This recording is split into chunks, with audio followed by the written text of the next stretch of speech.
And now I'd like to welcome on stage Ms. Melanie Kenderdine, Energy Counselor of the Secretary, U.S. Department of Energy, for her keynote speech.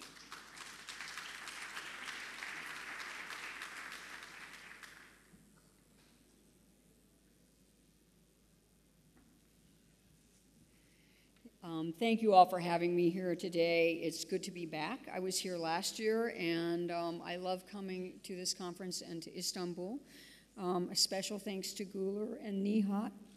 They're dear friends and colleagues, and I appreciate their dedication to improving global economic and opportunities in energy security. I'm going to talk very fast to try and get us on schedule. So tell me to slow down if you need me to. The last time I was here, I had just come from the G7 Energy Ministers meeting in Rome, where they put together a set of principles. This year, I've come from the G7 Energy Ministers meeting in Hamburg, where the G7 Energy Ministers reiterated their principles and their support for these principles. And these are seven broad energy principles focused on a collective energy security. There are seven principles, as I said. 3 of them are focused on efficiency, clean energy, and climate change, and I certainly consider climate change a threat multiplier and an energy security problem. But my focus today is going to be more on what Ms. Sabanci and what Fatih talked about at preparing for the G20 meeting, and focus more on Turkey. And focus on these 3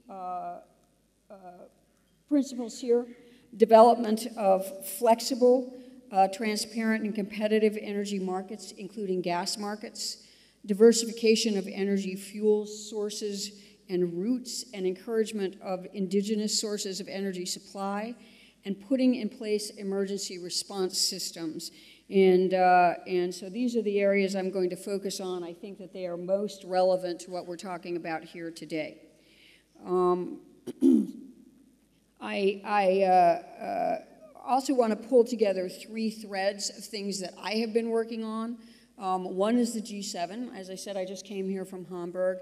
Another one is a large energy infrastructure study that the United States has just, Vice President Biden rolled it out in Philadelphia about 3 weeks ago. My office did the analysis for that. It was a very deep dive, U.S. looking at its energy infrastructure and figuring out what we can do to modernize our energy infrastructure. That is called the Quadrennial Energy Review, or the QER. I'm going to talk a little bit about that. And then finally talk about Turkey's interest in being a gas hub and its role, its key role as an energy security player in the geopolitical scene, and try and weave these together. This is from our Quadrennial Energy Review. And you can't read it, okay? I've always got to have a couple of slides that people cannot read. But let me tell you what we focused on. This was an integrated, across-the-board look at our energy transmission, storage, and distribution infrastructure for gas, electricity, and liquid pipelines. And the analysis, these were objectives that came out of that analysis: increasing the resilience, reliability of and energy security of our TS&D infrastructure, asset security, sorry, modernizing our electric grid, modernizing U.S. energy security infrastructures, and by that I mean both our physical energy security infrastructures and our political energy security infrastructures, and then finally improving our shared transport infrastructures. And I'll talk a little bit more about that in a minute. I mentioned Turkey's strategic role, a little bit about Turkey as a natural gas hub, and I thought I would just take some quotes from President Erdogan. These were from just 2 months ago, March 15th, where the president said we plan to establish Turkey as the energy distribution hub of the region And also the Trans-Anatolian Pipeline has special importance because of its route and its goal. It is not an alternative project to others. There is no alternative to it. And so the president has defined his vision of Turkey's role in this region of the world relative to natural gas, and I'll say a few more things about that in a minute. And then I'm going to focus, these are the two G7 principles in this area I'd like to focus on that are important: development of flexible, transparent, competitive energy markets, and diversification of fuel sources, routes, and development of indigenous supply. A little bit about the U.S. gas market and natural gas hubs. The president says that he would like Turkey to be a hub. This is a description of Henry Hub in the United States. Henry Hub is a current price-setting hub in the U.S., as you all know, and Henry Hub consists of 9 interstate pipelines, 4 intrastate pipelines, 2 compressors, and has the capacity to transport 1.8 BCF a day, or 500 million cubic meters a day of natural gas. In short, Henry Hub is a hub by virtue of its diversity of supplies and the robustness of its infrastructure. And I would note here that the converse of the hub concept is market power. And I think the definition of market power, although we all know it, I think it's worth repeating in this context. You want to be a hub, we need to be managing against market power. Market power is the ability to engage in unilateral anti-competitive behavior.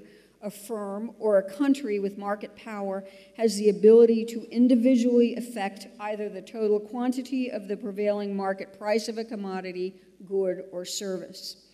As a major and growing, as Fatih pointed out, growing gas market in Europe, Turkey and its consumers and businesses have an interest in competition and the lower prices that brings.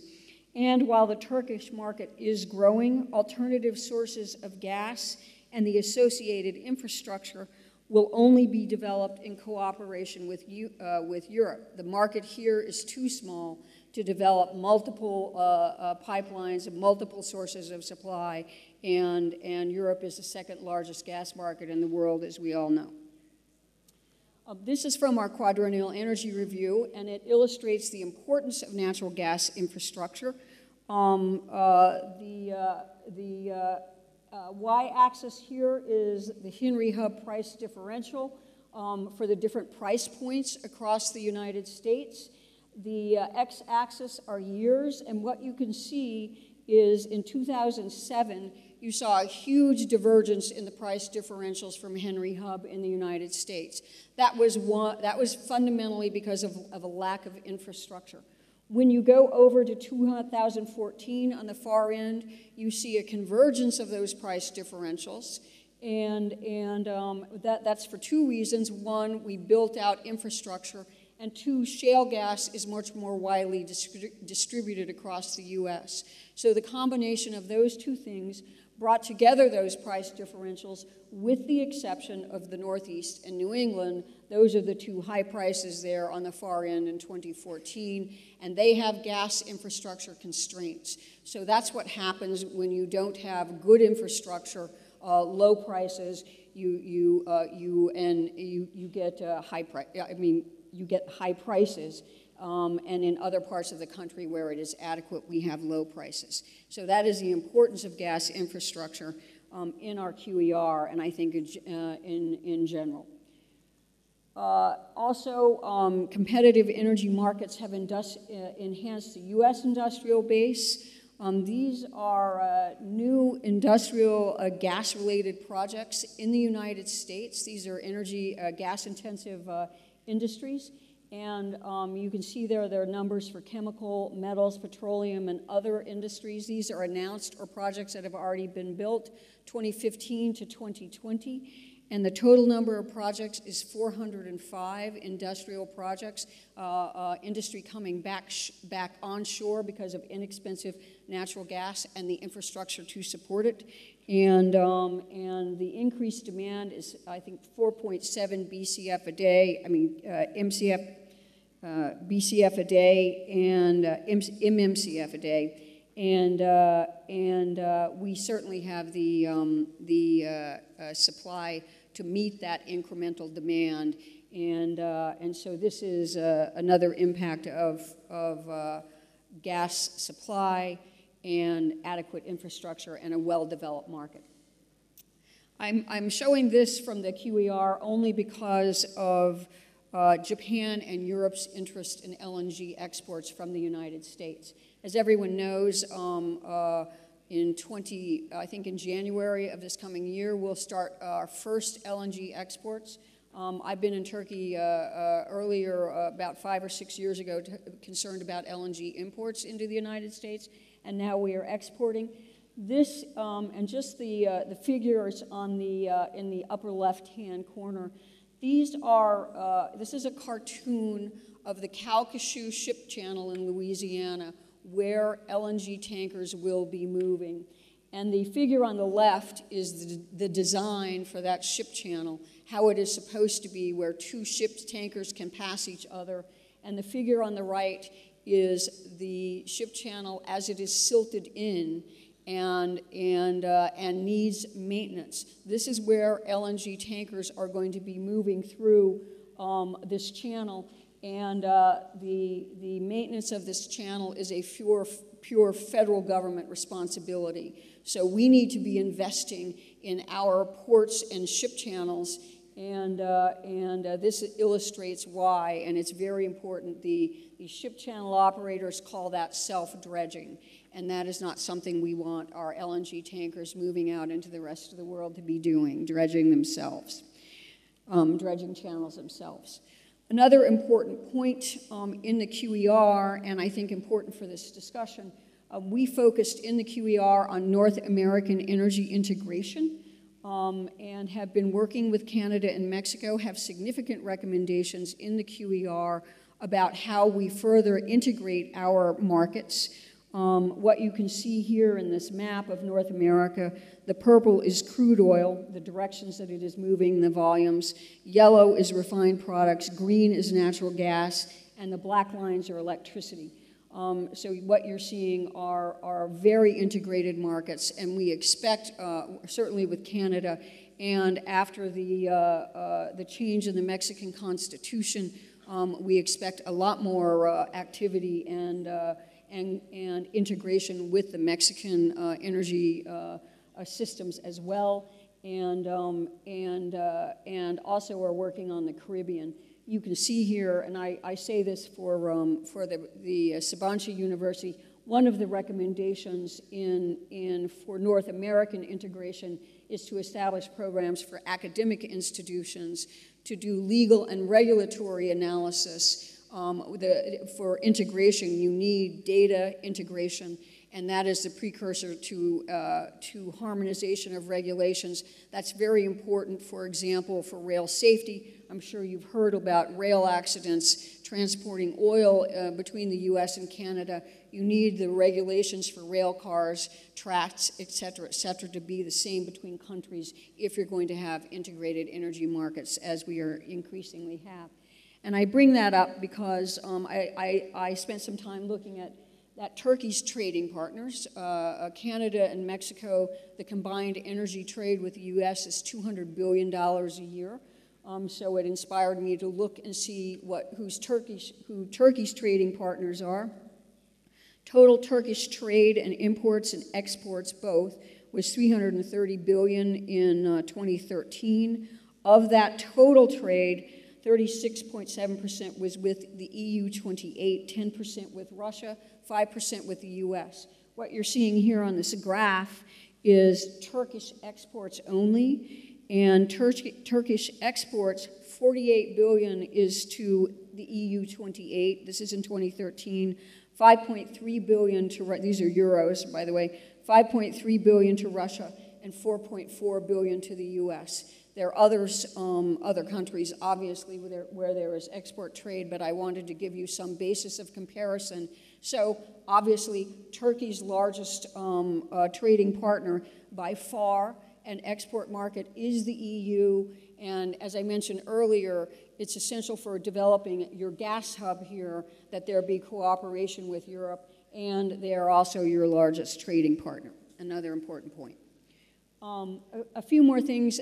This is from our quadrennial energy review, and I want to show it's another way that we have had to adapt in the United States to major changes in our oil and gas fortunes. We're now the #1 oil and gas producer in the world. This is crude by rail, which I mentioned a minute ago, crude by rail movements. This is starting in 2010, and you can see this is North Dakota up here moving the green arrow coming down to the Gulf of Mexico. This is 2011. You see Eagle Ford shale oil over here in Texas going over to the Gulf of Mexico, and the start of movement of crude by rail to the east and west coast. This is 2012, huge amounts of oil coming from the Bakken to the Gulf of Mexico. 2013, look at what's happening going to the east and west coasts, crude by rail. And crude by rail to the East Coast is now larger than crude by rail to the Gulf of Mexico. And then this is 2014. So we are moving an enormous amount of crude oil by rail. The beneficiary is our East Coast refineries. Still substantial amounts going to the Gulf Coast and to the West Coast. I'll say a little bit more about that in a second. This slide, there's only one, you can't read it, one really important thing on here that I would say, the red lines on the maps are changes in oil pipeline infrastructure in the United States, and by change, it's either expansions or reverse flows, another important issue for Europe and Turkey when you are thinking about your infrastructures. And then finally, this is a G7 principle that I would highlight once again, the third one that I mentioned earlier. And this is putting in place emergency response systems. And I'm going to talk about our Strategic Petroleum Reserve, important to the International Energy Agency, which Fatih is going to be heading up, and of which Turkey is a member. This looks like it could be another discussion of crude by rail, but I think it illustrates something else. The upper left-hand map is the red dots are crude by rail loading facilities in 2010. The lower map are crude by rail loading facilities in 2013. So just 3 years later, you're seeing an enormous amount of oil moving into the Gulf of Mexico. That oil moving into the Gulf of Mexico the Gulf of Mexico is where the Strategic Petroleum Reserve is. And the Strategic Petroleum Reserve, which we use in the event of a global oil supply disruption, shares infrastructure with commercial facilities. And so they're sharing pipes, they're sharing docks, they're sharing storage with commercial facilities, and the commercial facilities are full because of this kind of congestion moving into the Gulf of Mexico. We did a test sale of our Strategic Petroleum Reserve. We found some problems with it. And so what the issue has become, we can draw down theoretically 4.4 million barrels a day of Strategic Petroleum Reserve oil to increase that supply in the event of a disruption. But at this point in time, it is so congested in the Gulf of Mexico, we can't ensure that that is incremental oil as opposed to actual additional oil because it is so congested. If we move the SPR oil out into the market, we could be shutting in our own oil production. So we have focused as a matter of energy security on increasing the distribution capacity of the SPR, dedicated distribution capacity of the Strategic Petroleum Reserve, as well as to modernize its authorities. Its authorities were written in 1975 before we had a global oil market. So I just want to circle back to where I started, where I discussed collective energy security of U.S. allies and partners, what we have done at the G7. Obviously and clearly, Turkey is one of our key allies and NATO members. What we've done on U.S. energy security and its relevance to what is happening in Turkey, and the critical role of Turkey as a natural gas hub.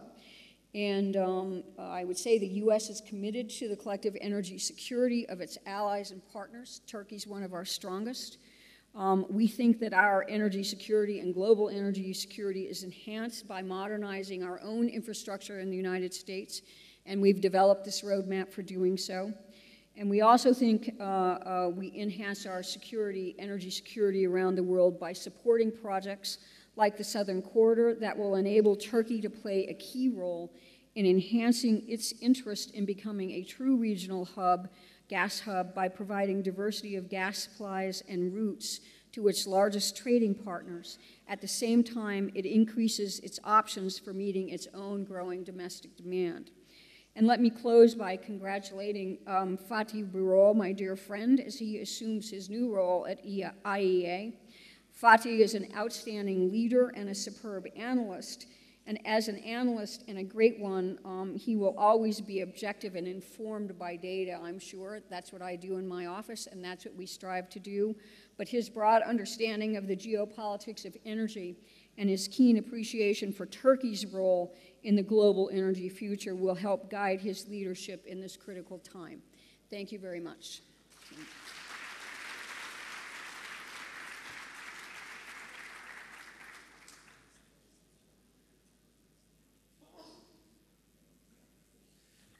Now, actually, we'll have the photo session. The first 3 rows, could they make their way to the stage, please? The first 3 rows, please. And after the photo session, we will have the break, yeah. We will just have the photo, and then at the same time, the break, yes. The first 3 rows, please.